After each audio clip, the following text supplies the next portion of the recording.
बिल्कुल। लड्डू गोपाल जी का तो चलन भी बहुत ज्यादा है। बहुत सारे लोगों ने भक्ति को, क्या बताऊं मैं तुम्हें, अभी मैं 2-3 दिन पहले बता रहा था तो लोग सत्य सुनने को तैयार नहीं है। एक दो ने तो ये कह दिया कि सर वहां वो इतना अच्छा कर रहे हैं। अब तुम कब जागृत हो गए तो पता ही नहीं है। एक स्कूल में ये बोला कि लड्डू गोपाल का एडमिशन हुआ है स्कूल में, और लड्डू गोपाल ने फर्स्ट किया है। देखी तुमने वीडियो? लड्डू गोपाल फर्स्ट आए थे। आपको एक विचार करना चाहिए था उस स्कूल के मैनेजमेंट को कि भी यहाँ पर एक बच्चा सेकंड आ गया है, यानी कि जो फर्स्ट आना चाहिए था वो सेकंड आ गया है अभी। उसके दिल पर क्या बीतती होगी, जिसने मेहनत की होगी वो फर्स्ट आने के लिए। तुम दुनिया को मतलब कहाँ ले जाना चाह रहे हो ये बताओ।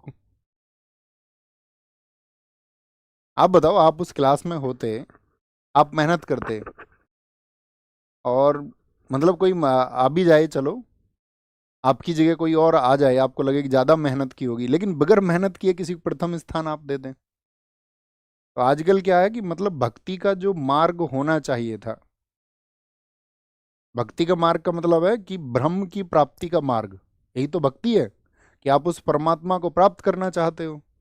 भक्ति का मतलब लास्ट मोटिव क्या है? जैसे आपकी पढ़ाई का लास्ट मोटिव क्या है? आप पहले पढ़े होंगे, आपका क्या बोल सकते हैं हम उसको, प्राथमिक विद्यालय पढ़े आप, तो एक होता पूर्व प्राथमिक, फिर होता आपका प्राथमिक, फिर होता पूर्व माध्यमिक, और फिर माध्यमिक शिक्षा। तो ये स्टेप है, स्टेप। यानी आप अपने जीवन में कुछ सीख रहे हो अभी, आप सबके अनुभव होंगे कुछ, यानी कि आप सब लोग कुछ काम कर रहे हो ना किसी लक्ष्य की प्राप्ति के लिए। आप पढ़ाई कर रहे हो तो कोई लक्ष्य होगा आपका। तो हम सब अपने जीवन में जो काम करते हैं, कार्य करते हैं, उसका कोई कारण जरूर होता है। तो जब हम काम करते हैं उस काम से हमको एक ज्ञान प्राप्त होता है, एक नॉलेज प्राप्त होती है, नॉलेज, अनुभव प्राप्त होते हैं, इसको बोलते हैं ज्ञान। समझ रहे हो? और इस ज्ञान का इस्तेमाल होता है आपका किस बात के लिए? अंतिम लक्ष्य को प्राप्त करने के लिए। और अंतिम लक्ष्य क्या बताया गया है हमारे शास्त्रों में या उपनिषदों में? आपका मोक्ष। तो उस भक्ति के लिए आपको उस परमात्मा से जुड़ने के लिए, उस ब्रह्म से जुड़ने के लिए आपको मतलब सभी लोगों के लिए एकदम से समान भाव रखना है। आपको भौतिक सुख छोड़ देने हैं।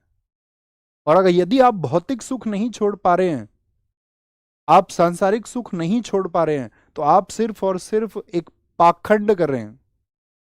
बिना भौतिक सुखों को छोड़े आप उस आध्यात्मिक युग में पहुंच ही नहीं सकते।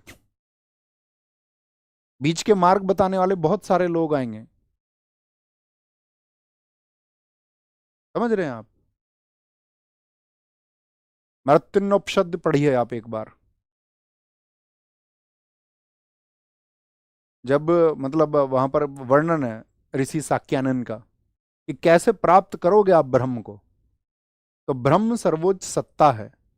उसको प्राप्त करने के लिए अगर मैं बोलूं कि मैं चाह रहा हूं कि मेरे हाथ में घड़ी होनी चाहिए, तो यानी कि मैं सांसारिक जीवन जी रहा हूं। मैं आपसे पाखंड भरी बातें नहीं कर सकता हूं। तो हमको वो भौतिक सुख छोड़ के तब उस अध्यात्म को हम प्राप्त करेंगे।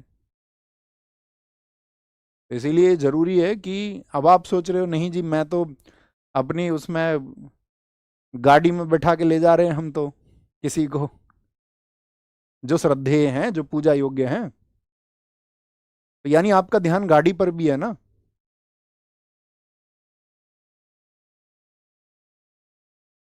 बोले हाँ या ना, कुछ समझ पा रहे हो मैं क्या बोल रहा हूँ?